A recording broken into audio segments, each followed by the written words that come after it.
ਦੇ ਲਈ ਲੈ ਕੇ ਆਏ ਹਾਂ ਇੱਕ ਨਵੇਂ ਟੌਪਿਕ ਦੇ ਉੱਪਰ। ਅਤੇ ਅੱਜ ਦੇ ਟੌਪਿਕ ਦਾ ਨਾਮ ਹੈ ਜੀ ਏਸ਼ੀਆ ਕੰਟੀਨੈਂਟ, ਏਸ਼ੀਆ ਮਹਾਂਦੀਪ। ਵੈਸੇ ਤਾਂ ਅਸੀਂ ਸਾਰੇ ਹੀ ਜਾਣਦੇ ਹਾਂ ਕਿ ਵਿਸ਼ਵ ਦਾ ਸਭ ਤੋਂ ਵੱਡਾ ਮਹਾਂਦੀਪ ਹੈ ਜਿਹੜਾ ਏਸ਼ੀਆ ਮਹਾਂਦੀਪ ਹੈ, ਪਰ ਇਸ ਵੀਡੀਓ ਦੇ ਵਿੱਚ ਅਸੀਂ ਦੱਸਾਂਗੇ ਤੁਹਾਨੂੰ ਕੁਝ ਇੰਟਰਸਟਿੰਗ ਫੈਕਟਸ ਦੇ ਬਾਰੇ, ਕੁਝ ਰੌਚਕ ਗੱਲਾਂ ਜਿਹੜੀਆਂ ਕਿ ਸ਼ਾਇਦ ਤੁਸੀਂ ਏਸ਼ੀਆ ਮਹਾਂਦੀਪ ਦੇ ਬਾਰੇ ਅਜੇ ਤੱਕ ਨਹੀਂ ਸੁਣੀਆਂ ਹੋਣਗੀਆਂ, ਜੋ ਅਸੀਂ ਵੀਡੀਓ ਦੇ ਵਿੱਚ ਤੁਹਾਨੂੰ ਸਮੇਂ ਅਨੁਸਾਰ ਦੱਸਦੇ ਰਹਾਂਗੇ। ਅਤੇ ਇਸ ਤੋਂ ਇਲਾਵਾ ਫੁੱਲ ਡਿਟੇਲ ਏਸ਼ੀਆ ਮਹਾਂਦੀਪ ਦੀ ਇਸ ਵੀਡੀਓ ਦੇ ਵਿੱਚ ਤੁਹਾਨੂੰ ਦੇਖਣ ਨੂੰ ਮਿਲੇਗੀ। ਸਾਰੀਆਂ ਜਿਹੜੀਆਂ ਏਸ਼ੀਆ ਦੇ ਵਿੱਚ ਕਿਹੜੇ ਰੀਜ਼ਨ ਦੇ ਵਿੱਚ ਇਸ ਨੂੰ ਵੰਡਿਆ ਜਾਂਦਾ ਹੈਗਾ, ਕਿਵੇਂ ਦੂਸਰੇ ਮਹਾਂਦੀਪਾਂ ਨਾਲੋਂ ਅਲੱਗ ਹੁੰਦਾ, ਸਾਰਾ ਇਸ ਵੀਡੀਓ ਦੇ ਵਿੱਚ ਦੱਸਿਆ ਜਾਵੇਗਾ। ਸ਼ਾਇਦ ਇਹ ਵੀਡੀਓ ਥੋੜ੍ਹੀ ਜਿਹੀ ਲੰਬੀ ਹੋ ਜਾਵੇ, ਪਰ ਇਸ ਨੂੰ ਪੂਰੀ ਦੇਖਣਾ ਤਾਂ ਕਿ ਤੁਹਾਨੂੰ ਜਿਹੜੀ ਸਾਰੀ ਜਾਣਕਾਰੀ ਹੈ ਏਸ਼ੀਆ ਮਹਾਂਦੀਪ ਬਾਰੇ ਉਹ ਇਸ ਵੀਡੀਓ ਦੇ ਵਿੱਚੋਂ ਮਿਲ ਜਾਵੇ, ਅਤੇ ਅੱਗੇ ਤੁਹਾਨੂੰ ਕਦੇ ਵੀ ਏਸ਼ੀਆ ਮਹਾਂਦੀਪ ਬਾਰੇ ਕੁਝ ਹੋਰ ਦੇਖਣ ਦੀ ਜ਼ਰੂਰਤ ਨਾ ਪਵੇ। ਤਾਂ ਜਿਨ੍ਹਾਂ ਮੇਰੇ ਦੋਸਤਾਂ ਨੇ ਅਜੇ ਤੱਕ ਸਾਡਾ ਚੈਨਲ ਸਬਸਕ੍ਰਾਈਬ ਨਹੀਂ ਕੀਤਾ ਤਾਂ ਪਲੀਜ਼ ਇਸ ਚੈਨਲ ਨੂੰ ਸਬਸਕ੍ਰਾਈਬ ਕਰੋ ਅਤੇ ਅੱਗੇ ਸ਼ੇਅਰ ਕਰੋ। ਤਾਂ ਅਸੀਂ ਸ਼ੁਰੂ ਕਰਦੇ ਹਾਂ ਜੀ ਆਪਣਾ ਨੈਕਸਟ ਟੌਪਿਕ ਏਸ਼ੀਆ ਮਹਾਂਦੀਪ।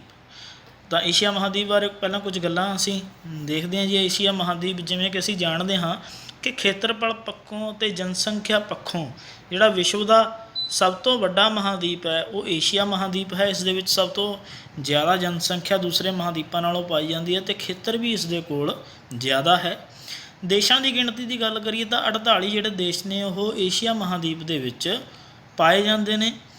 ਕਈ ਥਾਵਾਂ 'ਤੇ ਇਸ ਨੂੰ 49 ਅਤੇ ਕਈ ਥਾਵਾਂ 'ਤੇ ਇਸ ਗਿਣਤੀ ਨੂੰ 50 ਵੀ ਪੜ੍ਹਿਆ ਜਾਂਦਾ ਹੈ, ਕਿਉਂਕਿ ਜੋ ਤਾਈਵਾਨ ਅਤੇ ਪੈਲਸਟਾਈਨ ਹੈ ਇਹ ਇੱਕ ਇਸ 'ਤੇ ਡਿਬੇਟ ਕਾਫੀ ਸਮੇਂ ਤੋਂ ਚੱਲ ਰਹੀ ਹੈ ਕਿ ਜਿਹੜੇ ਦੋ ਦੇਸ਼ ਨੇ ਏਸ਼ੀਆ ਕੰਟੀਨੈਂਟ ਦੇ ਵਿੱਚ ਕਾਊਂਟ ਹੁੰਦੇ ਨੇ ਜਾਂ ਨਹੀਂ ਹੁੰਦੇ, ਕਿਉਂਕਿ ਯੂਨਾਈਟਡ ਨੇਸ਼ਨ ਦੇ ਅਨੁਸਾਰ ਜੋ ਤਾਈਵਾਨ ਹੈ ਉਸ ਨੂੰ ਰਿਪਬਲਿਕ ਆਫ ਚੀਨ, ਰਿਪਬਲਿਕ ਆਫ ਚਾਈਨਾ ਦਾ ਜਿਹੜਾ ਪਾਰਟ ਹੈ ਉਹ ਮੰਨਿਆ ਜਾਂਦਾ ਹੈਗਾ, ਅਤੇ ਪੈਲਸਟਾਈਨ ਨੂੰ ਅਜੇ ਤੱਕ ਯੂਨਾਈਟਡ ਨੇਸ਼ਨ ਦੁਆਰਾ ਇੱਕ ਅਲੱਗ ਦੇਸ਼ ਘੋਸ਼ਿਤ ਨਹੀਂ ਕੀਤਾ ਗਿਆ, ਜਦੋਂ ਕਿ ਇਹ ਆਪਣੇ ਆਪ ਨੂੰ ਅਲੱਗ ਮੁਲਕ ਦੇ ਵਾਸੀ ਦੱਸਦੇ ਨੇ। ਅਤੇ ਕਈ ਦੇਸ਼ ਨੇ ਜਿਹੜੇ ਉਹ ਵੀ ਪੈਲਸਟਾਈਨ ਨੂੰ ਆਜ਼ਾਦ ਮੁਲਕ ਮੰਨਦੇ ਨੇ, ਪਰ ਯੂਨਾਈਟਡ ਨੇਸ਼ਨ ਨੇ ਅਜੇ ਤੱਕ ਇਸ ਨੂੰ ਮਾਨਤਾ ਨਹੀਂ ਦਿੱਤੀ। ਤਾਂ ਅਸੀਂ ਦੇਸ਼ਾਂ ਦੀ ਗਿਣਤੀ ਇਸ ਦੇ ਵਿੱਚ 48 ਹੀ ਰੱਖਾਂਗੇ। ਅਤੇ ਇਸ ਮਹਾਂਦੀਪ ਵਿੱਚ ਪੂਰੇ ਵਿਸ਼ਵ ਦੀ 60% ਜਿਹੜੀ ਵਸੋਂ ਹੈ ਉਹ ਨਿਵਾਸ ਕਰਦੀ ਹੈ। 60% ਲੋਕ ਵੱਸਦੇ ਨੇਗੇ ਪੂਰੇ ਦੁਨੀਆ ਦੇ। ਜੇ ਅਸੀਂ ਖੇਤਰਫਲ ਦੀ ਗੱਲ ਕਰੀਏ ਤਾਂ ਇਸ ਦਾ ਜਿਹੜਾ ਖੇਤਰਫਲ ਹੈ 4,45,79,000 ਵਰਗ ਕਿਲੋਮੀਟਰ ਦੇ ਵਿੱਚ ਇਹ ਫੈਲਿਆ ਹੋਇਆ, ਜੋ ਪੂਰੇ ਵਿਸ਼ਵ ਦਾ 1/3 ਭਾਗ ਜ਼ਮੀਨੀ ਖੇਤਰ ਹੈ। ਅਤੇ ਜੇ ਅਸੀਂ ਪੂਰੀ ਧਰਤੀ ਦੀ ਗੱਲ ਕਰੀਏ ਵਿੱਚ ਹੀ ਸਮੁੰਦਰਾਂ ਨੂੰ ਲਾ ਕੇ ਤਾਂ 2.8% ਜਿਹੜਾ ਹਿੱਸਾ ਹੈ ਉਹ ਏਸ਼ੀਆ ਦੇ ਹਿੱਸੇ ਆਉਂਦਾ ਹੈਗਾ। ਜਨਸੰਖਿਆ ਘਣਤਾ ਦੀ ਗੱਲ ਕਰਦੇ ਹਾਂ ਜੀ ਅੱਗੇ। ਜਨਸੰਖਿਆ ਘਣਤਾ ਹੁੰਦੀ ਕੀ ਹੈ? 1 ਵਰਗ ਕਿਲੋਮੀਟਰ ਦੇ ਵਿੱਚ ਜਿੰਨੇ ਲੋਕ ਨਿਵਾਸ ਕਰਦੇ ਨੇ ਉਸ ਨੂੰ ਜਨਸੰਖਿਆ ਘਣਤਾ ਕਿਹਾ ਜਾਂਦਾ ਕਿਸੇ ਜਗ੍ਹਾ ਦੀ। ਤਾਂ ਏਸ਼ੀਆ ਮਹਾਂਦੀਪ ਦੀ ਜਿਹੜੀ ਜਨਸੰਖਿਆ ਘਣਤਾ ਹੈ 100 ਵਿਅਕਤੀ ਪ੍ਰਤੀ ਵਰਗ ਕਿਲੋਮੀਟਰ ਹੈ। ਇਸ ਦਾ ਮਤਲਬ ਹੈ ਜੀ ਔਸਤਨ ਹਰੇਕ ਵਰਗ ਕਿਲੋਮੀਟਰ ਦੇ ਵਿੱਚ ਏਸ਼ੀਆ ਦੇ ਵਿੱਚ 100 ਵਿਅਕਤੀ ਹੈ ਜਿਹੜਾ ਉਹ ਰਹਿੰਦਾ ਹੈਗਾ। ਏਸ਼ੀਆ ਮਹਾਂਦੀਪ 3 ਪਾਸੇ ਸਮੁੰਦਰ ਦੇ ਨਾਲ ਘਿਰਿਆ ਹੋਇਆ ਹੈਗਾ। ਪੂਰਬ ਵੱਲੋਂ ਪ੍ਰਸ਼ਾਂਤ ਮਹਾਸਾਗਰ, ਦੱਖਣ ਵੱਲੋਂ ਹਿੰਦ ਮਹਾਸਾਗਰ ਅਤੇ ਉੱਤਰ ਵੱਲੋਂ ਆਰਕਟਿਕ ਮਹਾਸਾਗਰ ਹੈ ਜਿਹੜਾ ਇਸ ਨੂੰ ਘੇਰਦਾ ਹੈਗਾ। ਅਤੇ ਅਸੀਂ ਇਹ ਮੈਪ ਵੀ ਦੇਖਾਂਗੇ।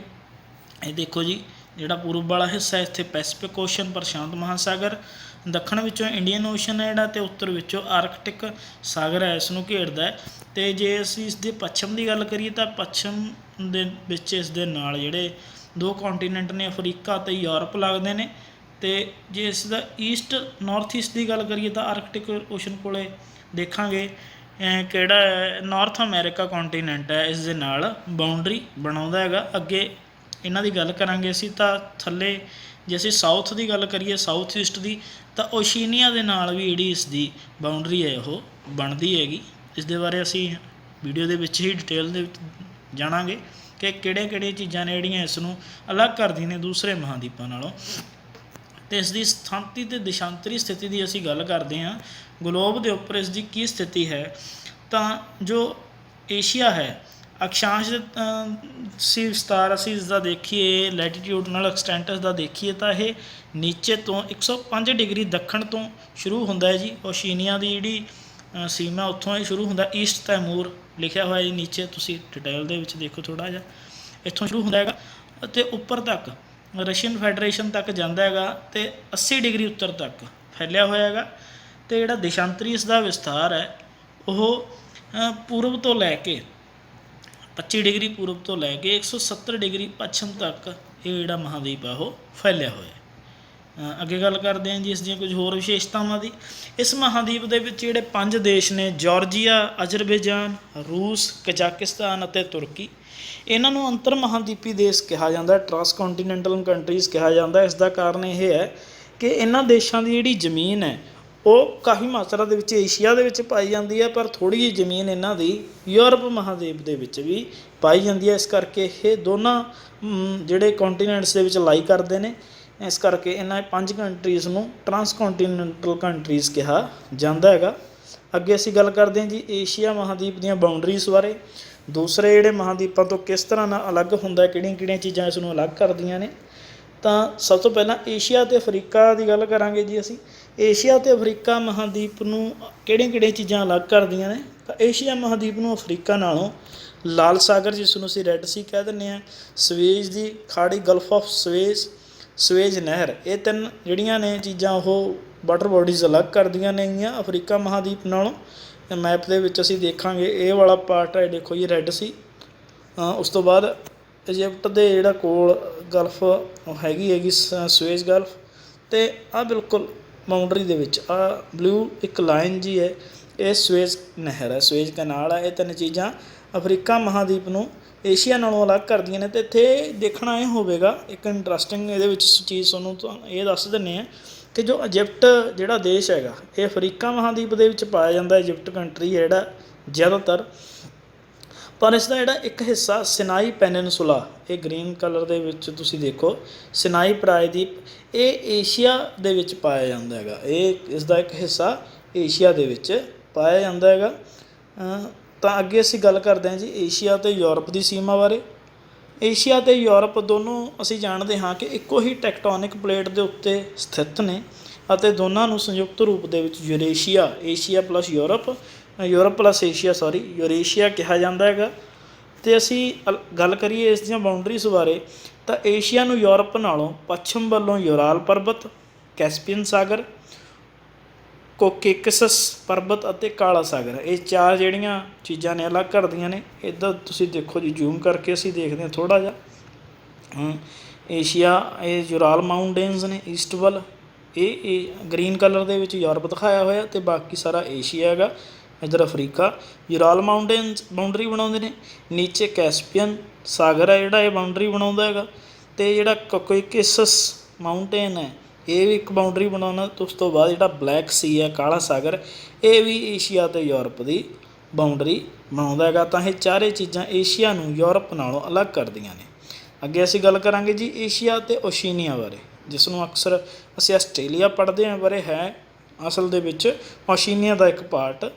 ਤਾਂ ਓਸ਼ੀਨੀਆ ਅਤੇ ਏਸ਼ੀਆ ਨੂੰ ਜੋ ਅਲੱਗ ਕਰਦੇ ਨੇ ਉਹ ਇੰਡੋਨੇਸ਼ੀਅਨ ਟਾਪੂ ਨੇ। ਵਿਸ਼ਵ ਦੇ ਵਿੱਚ ਸਭ ਤੋਂ ਵੱਡੇ ਜਿਹੜੇ ਦੀਪਾਂ ਦਾ ਸਮੂਹ ਹੈ ਉਹ ਇੰਡੋਨੇਸ਼ੀਆ ਹੈਗਾ, ਅਤੇ ਇਸ ਦੇ ਵਿੱਚ ਹੀ ਇੱਕ ਟਾਪੂ ਹੈ ਨਿਊ ਗਿਨੀਆ, ਜੋ ਕਿ ਮੋਲੋਕੋ ਦੇ ਕੋਲ ਸਥਿਤ ਹੈ, ਜਿਹੜਾ ਕਿ ਏਸ਼ੀਆ ਨੂੰ ਓਸ਼ੀਨੀਆ ਦੇ ਨਾਲੋਂ ਅਲੱਗ ਕਰਦਾ। ਜ਼ੂਮ ਕਰਕੇ ਤੁਹਾਨੂੰ ਦਿਖਾਉਂਦੇ ਹਾਂ, ਜਿਹੜਾ ਲਾਈਟ ਕਲਰ ਦੇ ਵਿੱਚ ਸ਼ੋਅ ਕੀਤਾ ਹੋਇਆ ਜੀ ਇਹ ਏਸ਼ੀਆ ਵਾਲਾ ਪਾਰਟ ਹੈ, ਅਤੇ ਜਿਹੜਾ ਡਾਰਕ ਕਲਰ ਦੇ ਵਿੱਚ ਦਿਖਾਇਆ ਗਿਆ ਹੈਗਾ ਇਹ ਸਾਰਾ ਓਸ਼ੀਨੀਆ ਦਾ ਪਾਰਟ ਹੈ। ਅਤੇ ਨਿਊ ਗਿਨੀਆ ਇੱਕ ਜਿਹੜਾ ਆਈਲੈਂਡ ਹੈ ਇਹ 2 ਭਾਗਾਂ ਦੇ ਵਿੱਚ ਵੰਡਿਆ ਹੋਇਆ ਹੈ, ਜਿਸ ਦਾ ਇੱਕ ਹਿੱਸਾ ਏਸ਼ੀਆ ਦੇ ਵਿੱਚ ਅਤੇ ਇੱਕ ਹਿੱਸਾ ਓਸ਼ੀਨੀਆ ਦੇ ਵਿੱਚ ਪਾਇਆ ਜਾਂਦਾ ਹੈ। ਇਹ ਕੁਝ ਬਾਊਂਡਰੀਜ਼ ਸੀ ਜੀ ਏਸ਼ੀਆ ਅਤੇ ਓਸ਼ੀਨੀਆ ਦੀਆਂ। ਅਤੇ ਅਸੀਂ ਅੱਗੇ ਗੱਲ ਕਰਾਂਗੇ ਜੀ ਏਸ਼ੀਆ ਅਤੇ ਓਸ਼ੀਨੀਆ ਤੋਂ ਬਾਅਦ ਏਸ਼ੀਆ ਅਤੇ ਉੱਤਰੀ ਅਮਰੀਕਾ ਦੀ ਬਾਊਂਡਰੀ ਬਾਰੇ, ਕਿ ਏਸ਼ੀਆ ਅਤੇ ਨਾਰਥ ਅਮੈਰੀਕਾ ਨੂੰ ਕਿਹੜੀਆਂ ਕਿਹੜੀਆਂ ਚੀਜ਼ਾਂ ਅਲੱਗ ਕਰਦੀਆਂ ਨੇ। ਇੱਕ ਮੈਪ ਦਿਖਾਇਆ ਗਿਆ ਜਿਹਦੇ ਵਿੱਚ ਯੈਲੋ ਕਲਰ ਦੇ ਵਿੱਚ ਰਸ਼ੀਆ ਅਤੇ ਗ੍ਰੀਨ ਕਲਰ ਦੇ ਵਿੱਚ ਯੂਨਾਈਟਿਡ ਸਟੇਟਸ ਨਾਰਥ ਅਮੈਰੀਕਾ ਹੈਗਾ। ਅਤੇ ਇਹ ਵਾਟਰ ਬੋਡੀਜ਼ ਇਸ ਨੂੰ ਅਲੱਗ ਕਰਦੀਆਂ ਨੇ ਜੀ ਬੈਰਿੰਗ ਸਟ੍ਰੇਟ ਅਤੇ ਬੈਰਿੰਗ ਸੀ, ਬੈਰਿੰਗ ਦੀ ਖਾੜੀ ਅਤੇ ਬੈਰਿੰਗ ਸਾਗਰ ਜਿਹੜਾ ਇਸ ਨੂੰ ਅਲੱਗ ਕਰਦਾ ਹੈਗਾ। ਅਤੇ ਇੱਕ ਡਾਟ ਦੇ ਵਿੱਚ ਦਿਖਾ ਰਹੀ ਹੈ ਜਿਹੜੀ ਇਹ ਇੰਟਰਨੈਸ਼ਨਲ ਡੇਟ ਲਾਈਨ ਜਾ ਰਹੀ ਹੈ, ਇਹ ਵੀ ਇਹਨਾਂ ਦੋਨਾਂ ਦੇ ਵਿਚਕਾਰ ਦੀ ਲੰਘਦੀ ਹੈਗੀ। ਅਤੇ ਇਹ ਤੁਸੀਂ ਆਹ ਥੋੜ੍ਹਾ ਜਿਹਾ ਕਾਰਨਰ ਦੇ ਵਿੱਚ ਦੇਖੋ, ਜਿਹੜਾ ਸਾਰਾ ਇਸ ਨੂੰ ਬੈਰਿੰਗ ਸੀ ਕਿਹਾ ਜਾਂਦਾ ਹੈਗਾ। ਆਹ ਬੈਰਿੰਗ ਦੀ ਖਾੜੀ ਹੈ ਜਿਹੜੀ ਕਿ ਦੋਨਾਂ ਮਹਾਂਦੀਪਾਂ ਨੂੰ ਅਲੱਗ ਕਰਦੀ ਹੈ। ਅਤੇ ਇਹਨਾਂ ਦੇ ਵਿੱਚ ਹੀ ਇੱਥੇ ਹੀ ਇੱਕ ਜਿਹੜਾ ਆਈਲੈਂਡ ਪਾਇਆ ਜਾਂਦਾ ਹੈਗਾ ਉਹ ਹੈ ਡਾਇਮੰਡ ਆਈਲੈਂਡ, ਜਿਸ ਨੂੰ ਕਿ ਇਹ ਜਿਹੜੀ ਬਾਊਂਡਰੀ ਹੈ ਉਹ ਅਲੱਗ ਕਰਦੀ ਹੈ। ਇਹ 2 ਹਿੱਸੇ ਕਰ ਦਿੰਦੀ ਹੈ ਜੀ। ਡਾਇਮੰਡ ਜਿਹੜਾ ਆਈਲੈਂਡ ਉਹ 2 ਭਾਗਾਂ ਦੇ ਵਿੱਚ ਵੰਡਿਆ ਜਾਂਦਾ। ਬਿਗ ਡਾਇਮੰਡ ਅਤੇ ਲਿਟਲ ਡਾਇਮੰਡ। ਜਿਹੜਾ ਬਿਗ ਡਾਇਮੰਡ ਵਾਲਾ ਪਾਰਟ ਹੈ ਉਹ ਏਸ਼ੀਆ ਦੇ ਹਿੱਸੇ ਆਉਂਦਾ ਅਤੇ ਲਿਟਲ ਡਾਇਮੰਡ ਵਾਲਾ ਜਿਹੜਾ ਪਾਰਟ ਹੈ ਉਹ ਨਾਰਥ ਅਮਰੀਕਾ ਦੇ ਹਿੱਸੇ ਆਉਂਦਾ ਹੈ। ਇਹ ਮੈਪ ਦੇ ਵਿੱਚ ਤੁਸੀਂ ਚੰਗੀ ਤਰ੍ਹਾਂ ਇਸ ਨੂੰ ਦੇਖ ਸਕਦੇ ਹੋਗੇ। ਤਾਂ ਹੁਣ ਇਹ ਹੋ ਗਈ ਜੀ ਬਾਊਂਡਰੀਜ਼ ਦੀ ਗੱਲ। ਇਹ ਕਿਵੇਂ ਕਿਵੇਂ ਦੂਸਰੇ ਮਹਾਂਦੀਪਾਂ ਨਾਲੋਂ ਜਿਹੜਾ ਸਾਡਾ ਏਸ਼ੀਆ ਮਹਾਂਦੀਪ ਹੈ ਉਹ ਅਲੱਗ ਹੁੰਦਾ ਹੈਗਾ। ਤਾਂ ਹੁਣ ਅਸੀਂ ਅੱਗੇ ਗੱਲ ਕਰਾਂਗੇ ਜੀ ਮੁੱਖ ਰਾਜਨੀਤਿਕ ਖੇਤਰਾਂ ਬਾਰੇ, ਕਿ ਏਸ਼ੀਆ ਮਹਾਂਦੀਪ ਨੂੰ ਅਸੀਂ ਅਲੱਗ-ਅਲੱਗ ਰਾਜਨੀਤਿਕ ਖੇਤਰਾਂ ਦੇ ਵਿੱਚ ਕਿਵੇਂ ਵੰਡਦੇ ਹਾਂ। 7 ਖੇਤਰਾਂ ਦੇ ਵਿੱਚ ਉਸ ਨੂੰ ਵੰਡਿਆ ਜਾਂਦਾ ਹੈ ਜੀ, ਜਿਸ ਦੇ ਵਿੱਚ ਨਾਰਥ ਏਸ਼ੀਆ, ਉੱਤਰੀ ਏਸ਼ੀਆ, ਮੱਧ ਏਸ਼ੀਆ, ਇਸ ਨੂੰ ਸੈਂਟਰਲ ਏਸ਼ੀਆ ਕਿਹਾ ਜਾਂਦਾ ਹੈ। ਦੱਖਣੀ ਏਸ਼ੀਆ, ਇਸ ਦੇ ਵਿੱਚ ਇੰਡੀਅਨ ਸਬ ਕੰਟੀਨੈਂਟ ਦੇ ਜਿਹੜੇ ਕੰਟਰੀਜ਼ ਨੇ ਉਹ ਆ ਜਾਂਦੇ ਨੇ। ਪੂਰਬੀ ਏਸ਼ੀਆ, ਜਿਸ ਦੇ ਵਿੱਚ ਰਸ਼ੀਆ ਵਗੈਰਾ ਆ ਜਾਂਦਾ ਹੈਗਾ, ਜਾਂ ਰਸ਼ੀਆ ਦੇ ਜਿਹੜੇ ਨੀਚੇ ਵਾਲੇ ਪਾਰਟ ਨੇ ਉਹ ਆ ਜਾਂਦੇ ਨੇ। ਦੱਖਣ ਪੂਰਬੀ ਏਸ਼ੀਆ, ਪੱਛਮੀ ਏਸ਼ੀਆ ਅਤੇ ਦੱਖਣ ਪੱਛਮੀ ਏਸ਼ੀਆ, ਇਹ 7 ਭਾਗਾਂ ਦੇ ਵਿੱਚ ਇਸ ਨੂੰ ਅਸੀਂ ਵੰਡਦੇ ਹਾਂ। ਜੇ ਮੈਪ ਦੀ ਗੱਲ ਕਰੀਏ ਤਾਂ ਮੈਪ ਦੇ ਵਿੱਚ ਦੇਖਾਂਗੇ 6 ਭਾਗਾਂ ਦੇ ਵਿੱਚ ਵੰਡਿਆ ਗਿਆ ਹੈਗਾ ਇਸ ਨੂੰ, ਪਰ ਅਸੀਂ ਵੈਸਟਰਨ ਏਸ਼ੀਆ ਨੂੰ 2 ਭਾਗਾਂ ਦੇ ਵਿੱਚ ਪੜ੍ਹਾਂਗੇ। ਵੈਸਟਰਨ ਏਸ਼ੀਆ ਉੱਪਰ ਵਾਲਾ ਹਿੱਸਾ ਅਤੇ ਨੀਚੇ ਵਾਲਾ ਹਿੱਸਾ ਸਾਊਥ ਵੈਸਟਰਨ ਏਸ਼ੀਆ। ਤਾਂ ਹੁਣ ਅਸੀਂ ਮੈਪ ਗੱਲ ਕਰਾਂਗੇ ਕਿਹੜੇ ਕਿਹੜੇ ਖੇਤਰ ਦੇ ਵਿੱਚ ਕਿਹੜੇ ਕਿਹੜੇ ਕਿੰਨੇ ਕਿੰਨੇ ਦੇਸ਼ ਜਿਹੜੇ ਪਾਏ ਜਾਂਦੇ ਨੇ, ਇਹਨਾਂ ਦਾ ਅੱਗੇ ਸਾਰਿਆਂ ਦਾ ਮੈਪ ਵੀ ਦਿਖਾਵਾਂਗੇ ਤੁਹਾਨੂੰ। ਉੱਤਰੀ ਏਸ਼ੀਆ ਦੀ ਅਸੀਂ ਗੱਲ ਕਰੀਏ ਤਾਂ ਇਹਦੇ ਵਿੱਚ ਇੱਕੋ ਦੇਸ਼ ਹੈ ਰਸ਼ੀਆ, ਜਿਹਦੇ ਵਿੱਚ Ural mountains, Siberian great planes ਅਤੇ ਰਸ਼ੀਅਨ ਫਾਰ ਈਸਟ ਦੇ ਖੇਤਰ ਸ਼ਾਮਿਲ ਨੇ, ਇਹ ਪਾਇਆ ਜਾਂਦਾ ਹੈਗਾ। ਮੱਧ ਏਸ਼ੀਆ ਦੀ ਅਸੀਂ ਗੱਲ ਕਰੀਏ, ਸੈਂਟਰਲ ਏਸ਼ੀਆ ਦੀ, ਤਾਂ ਇਸ ਦੇ ਵਿੱਚ ਜਿਹੜੇ 5 ਦੇਸ਼ ਨੇ Mongolia, China, north Korea, south Korea ਅਤੇ ਜਾਪਾਨ ਪਾਏ ਜਾਂਦੇ ਨੇ। ਦੱਖਣ ਏਸ਼ੀਆ ਦੀ ਗੱਲ ਕਰੀਏ ਤਾਂ ਇਸ ਦੇ ਵਿੱਚ ਇੰਡੀਆ ਦੇ ਨਾਲ ਲੱਗਦੇ ਜਿਹੜੇ 8 ਦੇਸ਼ ਨੇ ਉਹ ਪਾਏ ਜਾਂਦੇ ਨੇ। ਇੰਡੀਆ, ਪਾਕਿਸਤਾਨ, ਨੇਪਾਲ, ਬੰਗਲਾਦੇਸ਼, ਸ਼੍ਰੀਲੰਕਾ, ਮਾਲਦੀਵਸ, ਭੂਟਾਨ ਅਤੇ ਅਫਗਾਨਿਸਤਾਨ।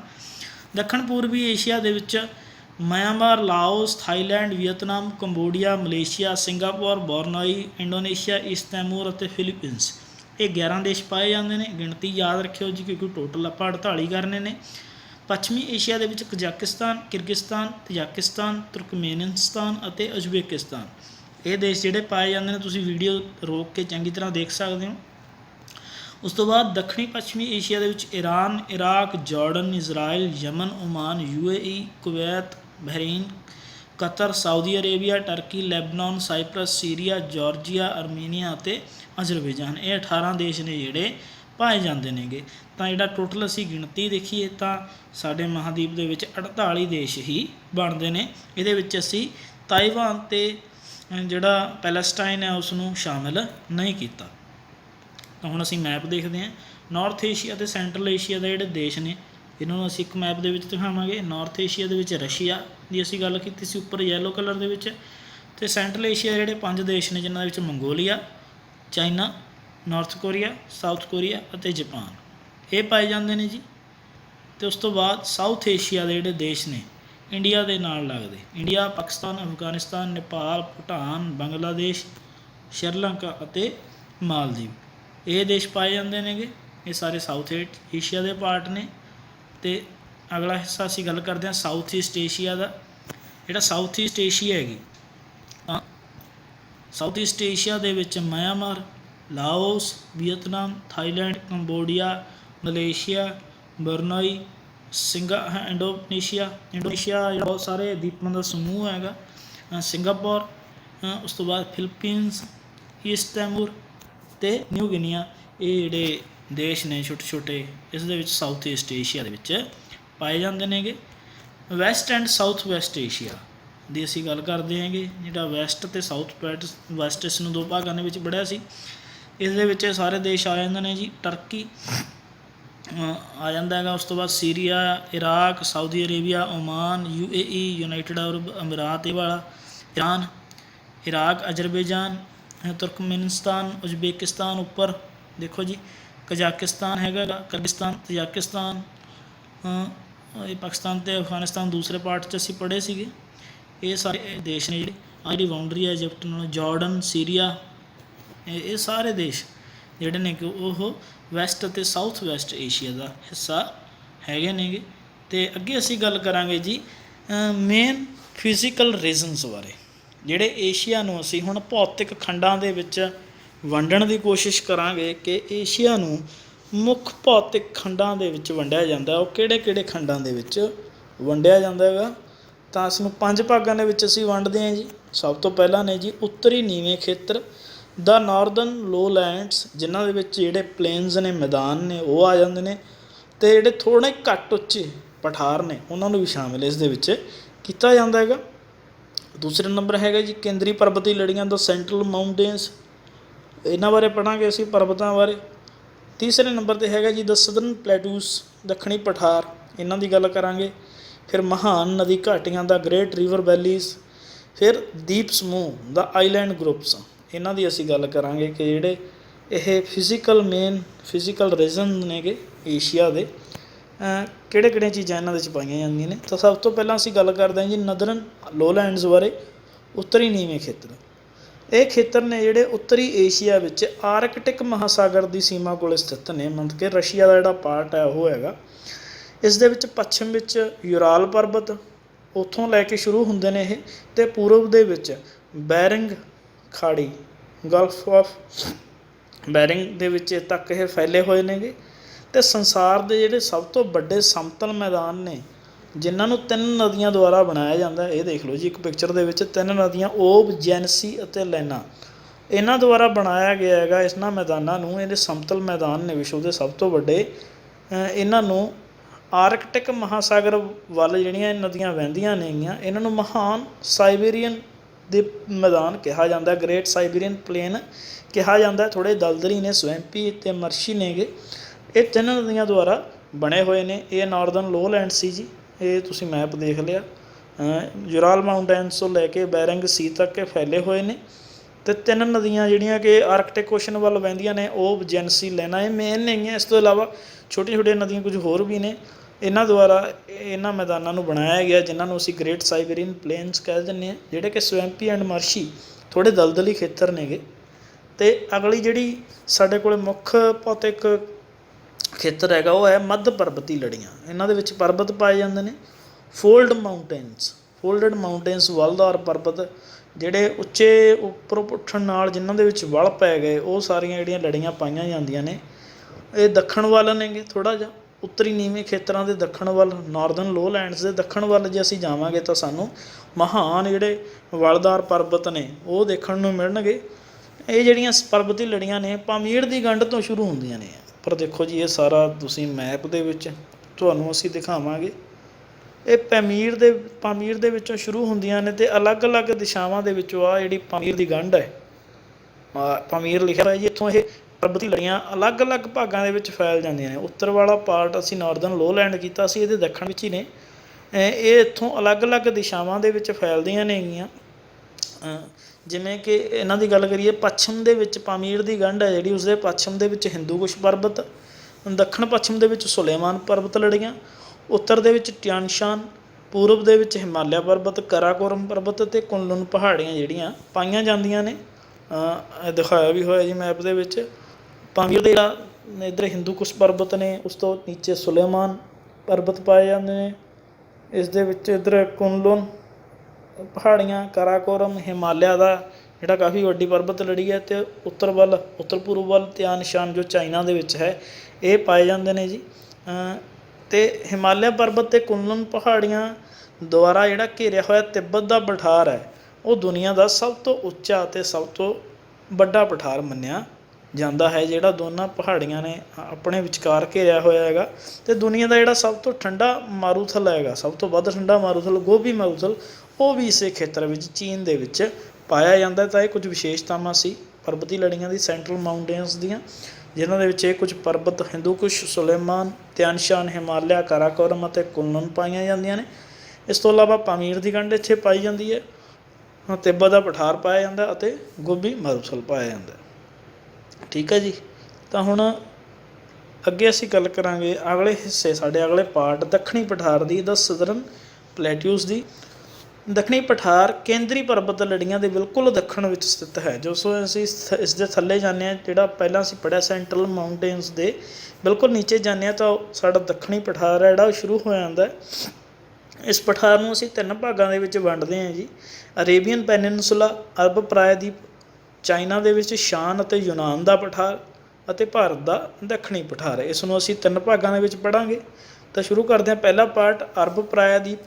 ਇਹ ਜਿਹੜਾ ਪਠਾਰ ਹੈ ਪੱਛਮੀ ਏਸ਼ੀਆ ਵਿੱਚ ਏਸ਼ੀਆ, ਯੂਰਪ ਅਤੇ ਅਫਰੀਕਾ ਮਹਾਂਦੀਪ ਦੇ ਵਿਚਕਾਰ ਸਥਿਤ ਹੈ, ਜਿਸ ਨੂੰ ਅਰਬ ਪ੍ਰਾਇਦੀਪ ਕਿਹਾ ਜਾਂਦਾ ਹੈ। ਅਰਬ ਸਾਨੂੰ ਜਿਵੇਂ ਨਾਮ ਤੋਂ ਹੀ ਪਤਾ ਹੈ ਕਿ ਅਰਬ ਦੇਸ਼ਾਂ ਦੇ ਵਿੱਚ ਜਿਹੜਾ ਪ੍ਰਾਇਦੀਪ ਹੈ, ਪੈਨਿਨਸੂਲਾ ਜਿਹੜਾ ਇਹ ਪਾਇਆ ਜਾਂਦਾ ਹੈ।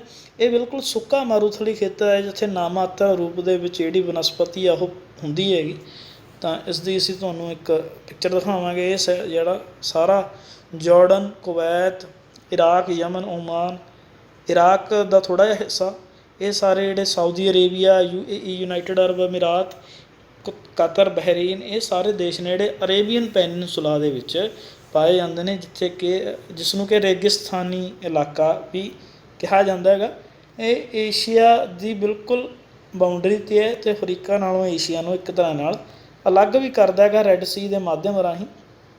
ਅਤੇ ਉਸ ਤੋਂ ਬਾਅਦ ਦੂਸਰਾ ਜਿਹੜਾ ਹਿੱਸਾ ਹੈਗਾ ਉਹ ਸ਼ਾਨ ਅਤੇ ਯੂਨਾਨ ਦਾ ਪਠਾਰ। ਇਹ ਪਠਾਰ ਦੀ ਜਿਹੜੀ ਢਲਾਣ ਹੈ ਜੇ ਅਸੀਂ ਦੇਖੀਏ ਤਾਂ ਪੱਛਮ ਵਾਲੇ ਪਾਸਿਓਂ ਬਹੁਤ ਤਿੱਖੀ ਢਲਾਣ ਹੈ ਅਤੇ ਇਸ ਵਿੱਚ ਜਿਹੜੀਆਂ 3 ਮੁੱਖ ਨਦੀਆਂ ਨੇ, ਸੋਲਵੀਨ, ਮੈਕਿਓਂਗ ਅਤੇ ਸੀਕਿਆਂਗ, ਇਹ ਵਹਿੰਦੀਆਂ ਨੇ। ਅਤੇ ਨਾਮ ਤੋਂ ਹੀ ਪਤਾ ਚੱਲ ਗਿਆ ਹੋਵੇਗਾ ਕਿ ਜਿਹੜਾ ਪਠਾਰ ਹੈ ਇਹ ਚਾਈਨਾ ਦੇ ਵਿੱਚ ਪਾਇਆ ਜਾਂਦਾ ਹੈਗਾ। ਸ਼ਾਨ ਅਤੇ ਯੂਨਾਨ ਦਾ ਪਠਾਰ ਹੈ। ਸ਼ਾਨ ਦਾ ਪਠਾਰ ਜਿਹੜਾ ਮਿਆਂਮਾਰ ਦੇ ਵਿੱਚ ਅਤੇ ਯੂਨਾਨ ਦਾ ਪਠਾਰ ਹੈ ਜਿਹੜਾ ਉਹ ਚਾਈਨਾ ਦੇ ਵਿੱਚ ਪਾਇਆ ਜਾਂਦਾ ਹੈ। ਇੱਕ ਪਿਕਚਰ ਦਿੱਤੀ ਹੋਈ ਹੈ ਜਿੱਥੇ ਮਿਆਂਮਾਰ ਦੇ ਵਿੱਚ ਜਿਹੜਾ ਸ਼ਾਨ ਪਲੇਟੂ ਹੈ ਅਤੇ ਯੂਨਾਨ ਦਾ ਜਿਹੜਾ ਪਲੇਟੂ ਹੈ ਉਹ ਚਾਈਨਾ ਦੇ ਵਿੱਚ ਪਾਇਆ ਜਾਂਦਾ ਹੈਗਾ। ਅੱਗੇ ਅਸੀਂ ਗੱਲ ਕਰਦੇ ਜੀ ਭਾਰਤ ਦੇ ਦੱਖਣੀ ਪਠਾਰ ਦੀ, ਜਿਸ ਨੂੰ ਅਸੀਂ ਕਾਫੀ ਵਾਰ ਸਟੱਡੀ ਕਰ ਚੁੱਕੇ ਹਾਂ, ਜਿਹਦੇ ਬਾਰੇ ਪੜ੍ਹ ਚੁੱਕੇ ਹਾਂ। ਜਿਹੜਾ ਭਾਰਤ ਦਾ ਦੱਖਣੀ ਪਠਾਰ ਹੈ ਇਹ ਭਾਰਤ ਦੇ ਦੱਖਣੀ ਹਿੱਸੇ ਦੇ ਵਿੱਚ ਸਥਿਤ ਹੈਗਾ। ਅਤੇ ਭਾਰਤ ਦਾ ਦੱਖਣੀ ਪਠਾਰ ਦੀ ਇਹ ਢਲਾਣ ਅਸੀਂ ਦੇਖੀਏ ਤਾਂ ਅਰਬ ਸਾਗਰ ਵਾਲੇ ਪਾਸਿਓਂ, ਪੱਛਮ ਵਾਲੇ ਪਾਸਿਓਂ ਇਹ ਤਿੱਖੀ ਹੈ, ਬਹੁਤ ਸਟੀਪ ਸਲੋਪ ਹੈ। ਅਤੇ ਬੇ ਆਫ ਬੰਗਾਲ ਵਾਲੀ ਸਾਈਡ ਇਸ ਦੀ ਜਿਹੜੀ ਸਲੋਪ ਹੈ ਉਹ ਬਹੁਤ ਜੈਂਟਲ ਹੈ, ਜ਼ਿਆਦਾ ਤਿੱਖੀ ਨਹੀਂ ਹੈਗੀ। ਇਸ ਦੀ ਢਲਾਣ ਥੋੜ੍ਹਾ ਜਿਹਾ ਸਮਤਲ ਪਾਇਆ ਜਾਂਦਾ ਹੈਗਾ। ਤਾਂ ਇਹ ਭਾਰਤ ਦਾ ਜਿਹੜਾ ਦੱਖਣੀ ਪਠਾਰ ਹੈ ਜਿਸ ਨੂੰ 3 ਪਾਸਿਓਂ ਸਮੁੰਦਰ ਨੇ ਘੇਰਿਆ ਹੋਇਆ, ਪੂਰਬ ਵੱਲ ਬੰਗਾਲ ਦੀ ਖਾੜੀ, ਪੱਛਮ ਵੱਲ ਅਰਬ ਸਾਗਰ ਅਤੇ ਦੱਖਣ ਵੱਲ ਜਿਹੜਾ ਹਿੰਦ ਮਹਾਸਾਗਰ ਇਸ ਦੇ ਵਿੱਚ ਪਾਇਆ ਜਾਂਦਾ ਹੈਗਾ। ਜੇ ਉੱਪਰ ਅਸੀਂ ਜਾਈਏ ਤਾਂ ਉੱਪਰ ਵਾਲੇ ਪਾਸੇ ਇਸ ਦੇ ਜਿਹੜੇ ਗੰਗਾ ਜਮਨਾ ਦੇ ਮੈਦਾਨ ਨੇ ਜਿਹੜੇ ਉਹ ਪਾਏ ਜਾਂਦੇ ਨੇ। ਤਾਂ ਹੁਣ ਅਸੀਂ ਰੀਵਰ ਵੈਲੀਜ਼ ਦੀ ਗੱਲ ਕਰਦੇ ਹਾਂ ਜੀ। ਮਹਾਨ ਨਦੀ ਘਾਟੀਆਂ, ਦ ਗ੍ਰੇਟ ਰੀਵਰ ਵੈਲੀਜ਼।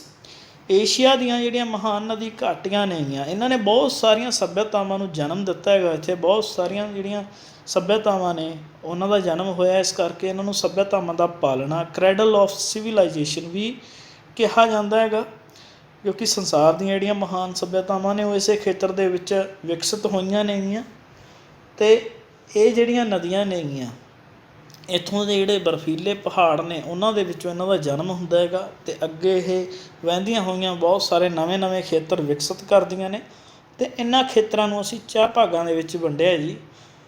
ਜਿਹੜਾ ਕਿ ਪਹਿਲਾ ਪਾਰਟ ਹੈ ਮੈਸੋਪੋਟਾਮੀਆ, ਜਿਹਦੇ ਵਿੱਚ ਟਿਗਰਿਸ ਅਤੇ ਇਪਰੇਟਸ ਨਦੀਆਂ ਨੇ ਜਿਹੜੀਆਂ ਉਹ ਵਹਿੰਦੀਆਂ ਨੇਗੀਆਂ। ਦੂਸਰੇ ਨੰਬਰ 'ਤੇ ਭਾਰਤ, ਜਿਸ ਨੂੰ ਅਸੀਂ ਇੱਕ ਪਾਰਟ ਦੇ ਵਿੱਚ ਹੀ ਪੜ੍ਹਾਂਗੇ, ਪਰ ਇਹ ਹੈ ਅਲੱਗ-ਅਲੱਗ ਪਾਰਟ, ਜਿਹਦੇ ਵਿੱਚ ਇੰਡਸ ਰੀਵਰ ਵੈਲੀ ਅਲੱਗ ਹੈ ਅਤੇ ਗੰਗਾ ਰੀਵਰ ਵੈਲੀ ਅਲੱਗ ਹੈ। ਅਤੇ ਤੀਸਰਾ ਜਿਹੜਾ ਪਾਰਟ ਹੈ ਸਾਡਾ ਉਹ ਚਾਈਨਾ ਵਾਲਾ, ਜਿੱਥੇ ਯੈਲੋ ਰੀਵਰ ਹੈ ਜਿਹੜੀ ਉਹ ਵਹਿੰਦੀ ਹੈਗੀ ਅਤੇ ਉਹ ਬਹੁਤ ਸਾਰੇ ਜਿਹੜੇ ਖੇਤਰ ਨੂੰ ਵਿਕਸਿਤ ਕਰਦੀ ਹੈ। ਤਾਂ ਅਸੀਂ ਸ਼ੁਰੂ ਕਰਦੇ ਹਾਂ ਜੀ ਮੈਸੋਪੋਟਾਮੀਆ ਤੋਂ, ਜਿਹਦੇ ਵਿੱਚ ਜਿਹੜੀਆਂ 2 ਨਦੀਆਂ ਨੇ ਟਿਗਰਿਸ ਅਤੇ ਇਪਰੇਟਸ ਰੀਵਰ ਵੈਲੀ, ਇਹ ਵਹਿੰਦੀਆਂ ਨੇਗੀਆਂ। ਇਹਨਾਂ ਦੀ ਘਾਟੀ ਇਰਾਕ ਦੇ ਵਿੱਚ ਸਥਿਤ ਹੈ। ਇਰਾਕ ਜਿਹੜਾ ਦੇਸ਼ ਹੈ, ਤੁਸੀਂ ਇੱਕ ਪਾਸੇ ਟਰਕੀ ਹੈ, ਇੱਕ ਪਾਸੇ ਇਰਾਕ ਹੈ। ਇਹ ਦੇਖੋ ਕਿ ਇਰਾਕ ਦੇ ਵਿੱਚ ਇਹ ਦੋਨੇ ਨਦੀਆਂ ਟਿਗਰਿਸ ਅਤੇ ਇਪਰੇਟਸ ਵਹਿੰਦੀਆਂ ਨੇਗੀਆਂ ਅਤੇ ਇਸ ਪੂਰੇ ਖੇਤਰ ਨੂੰ ਮੈਸੋਪੋਟਾਮੀਆ ਦਾ ਨਾਮ ਦਿੱਤਾ ਜਾਂਦਾ। ਮੈਸੋਪੋਟਾਮੀਅਨ ਸੱਭਿਅਤਾ ਬਹੁਤ ਪੁਰਾਣੀ ਸੱਭਿਅਤਾ, ਜਿਸ ਦੇ ਬਾਰੇ ਅਸੀਂ ਇਤਿਹਾਸ ਦੇ ਵਿੱਚ ਕਾਫੀ ਕੁਛ ਪੜ੍ਹਦੇ ਹੈਗੇ। ਪਹਿਲੀਆਂ ਸੱਭਿਅਤਾਵਾਂ ਦੇ ਵਿੱਚੋਂ ਇੱਕ ਸੱਭਿਅਤਾ ਹੋਣ ਦਾ ਜਿਹੜਾ ਮਾਣ ਹੈ ਇਸ ਸੱਭਿਅਤਾ ਨੂੰ ਮਿਲਦਾ ਹੈਗਾ। ਦੂਸਰੇ ਨੰਬਰ 'ਤੇ ਭਾਰਤ ਦੀ ਸਿੰਧੂ ਅਤੇ ਗੰਗਾ ਬ੍ਰਹਮਪੁੱਤਰ ਨਦੀ ਘਾਟੀ ਦੀ ਗੱਲ ਕਰਾਂਗੇ ਜੀ ਅਸੀਂ। ਇਹਦੇ ਬਾਰੇ ਅਸੀਂ ਕਾਫੀ ਕੁਝ ਪਹਿਲਾਂ ਵੀ ਜਾਣਦੇ ਹਾਂ। ਇਸ ਨੂੰ 2 ਭਾਗਾਂ ਦੇ ਵਿੱਚ ਪੜ੍ਹਾਂਗੇ। ਸਿੰਧੂ ਨਦੀ ਘਾਟੀ ਆ ਜਿਹੜਾ ਇੰਡਸ ਬੇਸਿਨ ਵਾਲਾ ਪਾਰਟ ਹੈ, ਇਹ ਸਿੰਧੂ ਨਦੀ ਘਾਟੀ ਹੈਗਾ। ਅਤੇ ਜਿਹੜਾ ਇਹ ਗੰਗਾ ਬੇਸਿਨ ਵਾਲਾ ਪਾਰਟ ਹੈ, ਗੰਗਾ ਨਦੀ ਘਾਟੀ ਹੈ। ਅਤੇ ਬ੍ਰਹਮਪੁੱਤਰ ਵਾਲਾ ਬ੍ਰਹਮਪੁੱਤਰ ਨਦੀ ਘਾਟੀ ਹੈ। ਪਰ ਅਸੀਂ ਇਸ ਨੂੰ ਗੰਗਾ ਬ੍ਰਹਮਪੁੱਤਰ ਨੂੰ ਇੱਕ ਕਰਕੇ ਪੜ੍ਹਦੇ ਹਾਂ। ਸਿੰਧੂ ਨਦੀ ਘਾਟੀ ਹੈ, ਇਸ ਘਾਟੀ ਦੇ ਵਿੱਚ ਨਦੀਆਂ ਜਿਹੜੀਆਂ ਚੱਲਦੀਆਂ ਨੇ, ਮੇਨ ਨਦੀ ਜਿਹੜੀ ਸਿੰਧੂ ਹੈ, ਇੰਡਸ ਰੀਵਰ ਹੈ। ਤੇ ਇਸ ਦੀਆਂ ਜਿਹੜੀਆਂ 5 ਸਹਾਇਕ ਨਦੀਆਂ ਜੇਹਲਮ, ਚਨਾਬ, ਰਾਵੀ, ਬਿਆਸ ਅਤੇ ਸਤਲੁਜ ਇਹ ਚੱਲਦੀਆਂ ਨੇ, ਜਿਹੜੀਆਂ ਕਿ ਇੱਕ ਬਹੁਤ ਜ਼ਿਆਦਾ ਵਿਕਸਿਤ ਖੇਤਰ ਹੈ। ਸਿੰਧੂ ਘਾਟੀ ਸੱਭਿਅਤਾ ਇਹਨਾਂ ਨੇ ਵਿਕਸਿਤ ਕੀਤੀ ਹੈ, ਜੋ ਕਿ ਦੁਨੀਆ ਦੀ ਸਭ ਤੋਂ ਪੁਰਾਣੀ ਅਤੇ ਸਭ ਤੋਂ ਵਿਕਸਿਤ ਸੱਭਿਅਤਾ ਜਿਸ ਨੂੰ ਕਿ ਮੰਨਿਆ ਗਿਆ ਹੈਗਾ, ਸਿੰਧੂ ਘਾਟੀ ਸੱਭਿਅਤਾ, ਜਿਸ ਨੂੰ ਅਸੀਂ ਹੜੱਪਾ ਸੱਭਿਅਤਾ ਦੇ ਨਾਮ ਨਾਲ ਵੀ ਜਾਣਦੇ ਹਾਂ। ਸਾਡਾ ਪੰਜਾਬ ਦਾ ਖੇਤਰ ਹੈ ਜਿਹੜਾ ਉਹ ਇਸੇ ਬੇਸਣ ਦੇ ਵਿੱਚ ਵੱਸਦਾ ਹੈਗਾ।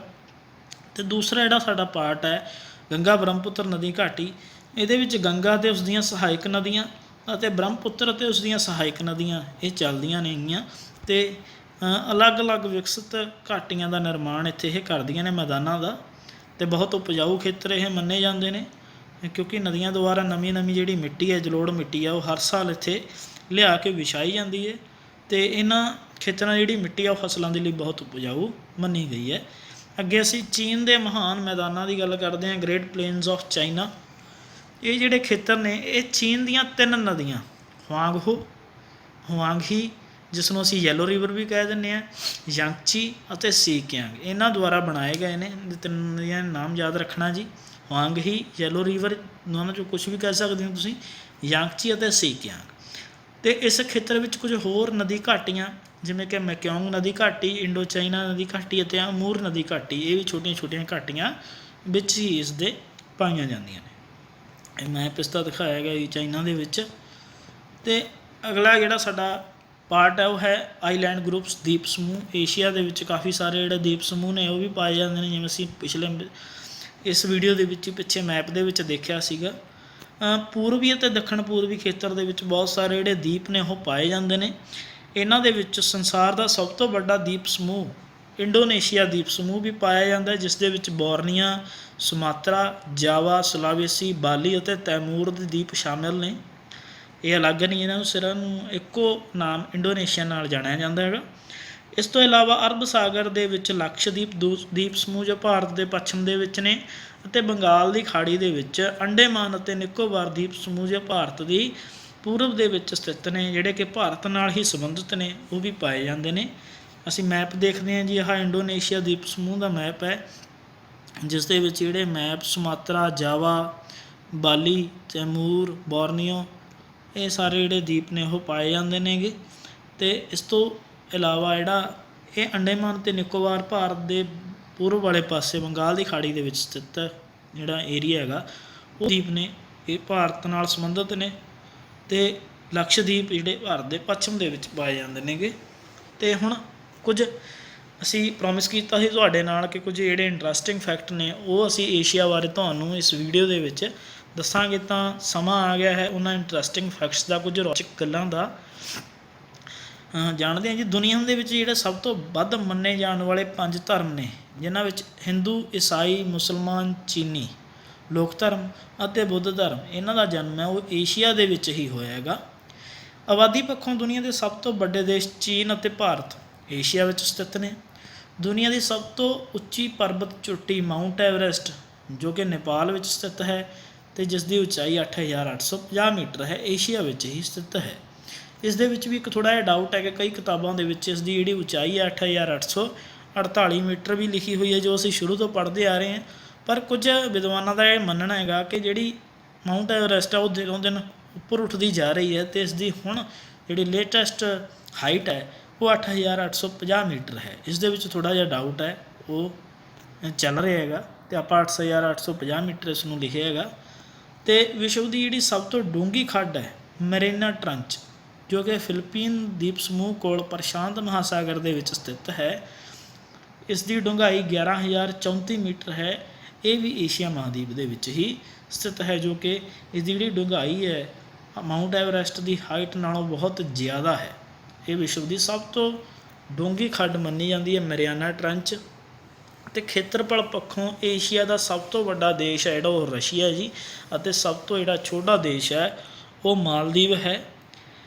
ਵਿਸ਼ਵ ਦਾ ਸਭ ਤੋਂ ਵੱਡਾ ਅਤੇ ਸਭ ਤੋਂ ਉੱਚਾ ਪਠਾਰ, ਜਿਸ ਨੂੰ ਤਿੱਬਤ ਦਾ ਪਠਾਰ ਕਿਹਾ ਜਾਂਦਾ, ਉਹ ਏਸ਼ੀਆ ਵਿੱਚ ਸਥਿਤ ਹੈ, ਜਿਸ ਬਾਰੇ ਅਸੀਂ ਪਹਿਲਾਂ ਪੜ੍ਹਿਆ ਹੈਗਾ। ਇਸ ਦੀ ਜਿਹੜੀ ਉਚਾਈ ਹੈ ਉਹ 4875 ਮੀਟਰ ਹੈ, ਅਤੇ ਇਹ 20000 ਵਰਗ ਕਿਲੋਮੀਟਰ ਦੇ ਖੇਤਰ ਦੇ ਵਿੱਚ ਫੈਲਿਆ ਹੋਇਆ ਹੈ। ਇਸ ਨੂੰ ਪਾਮੀਰ ਦੀ ਗੰਢ ਅਤੇ ਦੁਨੀਆ ਦੀ ਛੱਤ ਵੀ ਕਿਹਾ ਜਾਂਦਾ ਹੈ।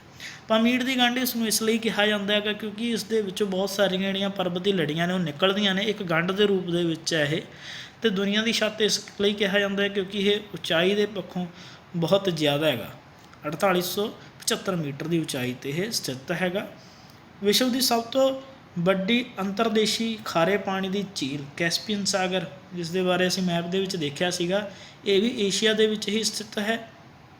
ਅਤੇ ਜਿਹੜੀ ਯੂਰਪ ਨਾਲੋਂ ਅਲੱਗ ਕਰਦੀ ਹੈਗੀ ਏਸ਼ੀਆ ਨੂੰ ਪੰਛੀਆਂ ਦਾ ਮਹਾਂਦੇਸ਼ ਵੀ ਕਿਹਾ ਜਾਂਦਾ ਹੈ। ਇਹ ਤਾਂ ਕਿਹਾ ਜਾਂਦਾ ਹੈ ਕਿਉਂਕਿ ਏਸ਼ੀਆ ਮਹਾਂਦੀਪ ਦੇ ਵਿੱਚ ਪੰਛੀਆਂ ਦੀਆਂ ਸਭ ਤੋਂ ਵੱਧ ਪ੍ਰਜਾਤੀਆਂ ਜਿਹੜੀਆਂ ਉਹ ਪਾਈਆਂ ਜਾਂਦੀਆਂ ਨੇਗੀਆਂ। ਅਤੇ ਏਸ਼ੀਆ ਵਿਸ਼ਵ ਦਾ 94% ਜੂਟ, 91% ਖਜੂਰ ਅਤੇ 91% ਚਾਹ ਪੈਦਾ ਕਰਦਾ ਹੈ।